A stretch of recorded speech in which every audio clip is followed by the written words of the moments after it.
So, what were Sauron's biggest mistakes? Let's take a look at some of the critical errors that honestly shaped the fate of Middle-earth. Mistake number 1 was jumping to conclusions about the Palantír and the ring. Sauron just assumed the Palantír Pippin looked into was still in Orthanc and, well, that it was still under Saruman's control. From there, he drew the false conclusion that Saruman had the ring. This assumption, it set off a whole chain of further misjudgments. He never realized the Palantír had actually changed hands, and that Saruman wasn't really a significant threat anymore. Mistake number 2 was misidentifying Pippin as the ring-bearer. Sauron saw a halfling in the Palantír and immediately assumed he'd captured the ring-bearer. Rather than interrogate or, observe carefully, he just projected his own narrative. Saruman had the ring. The hobbit was a prisoner. Therefore, the ring was now within reach. This critical error caused him to send the Nazgul to Orthanc, where he found, nothing. Mistake number 3 was overreacting to Aragorn. After Aragorn revealed himself in the Palantír, Sauron panicked. He concluded that Aragorn had defeated Saruman, taken both the Palantír and the ring, and that the heir of Isildur was preparing to use the ring to challenge him. This led Sauron to sort of accelerate his war plans, hoping to strike before Aragorn could master the ring. But in doing so, he ended up diverting attention away from Mordor, and crucially from Frodo and Sam. Mistake number 4, failing to interrogate Pippin properly. Instead of, extracting detailed information, Sauron was just too busy gloating or honestly imposing his own beliefs onto Pippin's appearance.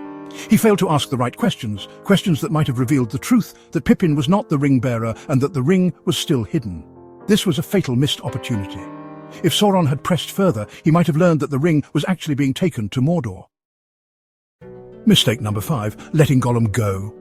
While it might have seemed tactically reasonable, since Gollum was skilled, stealthy and, absolutely obsessed with the ring, releasing him had some pretty big unintended consequences. Gollum was captured by Aragorn. He revealed that Sauron knew the ring had resurfaced and was in the Shire. Gandalf, upon learning this, urged Frodo to leave immediately, which totally accelerated the quest. Without Gollum's slip, Gandalf might have advised delay, giving Sauron more time to find the ring. The main flaw. Sauron couldn't imagine anyone would destroy the ring. This is really the core of his downfall. The tragic flaw, if you like in literary terms. Sauron believed that power, especially his own, was just irresistible. The idea that someone would actually seek to destroy the ring, rather than wield it, never entered his mind. As a result, he didn't guard Mount Doom or the Sammath Naur with nearly enough caution. He focused entirely on external threats, not internal vulnerabilities. He never even considered the possibility of a stealth mission. This blindness, honestly, allowed Frodo and Sam to walk into Mordor undetected and reach the cracks of doom.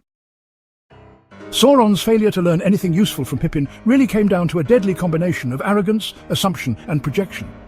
He saw what he wanted to see, he heard what he expected to hear, and he dismissed the possibility that anyone might act selflessly or subtly.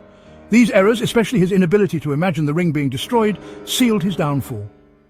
Thanks for watching, we really appreciate it.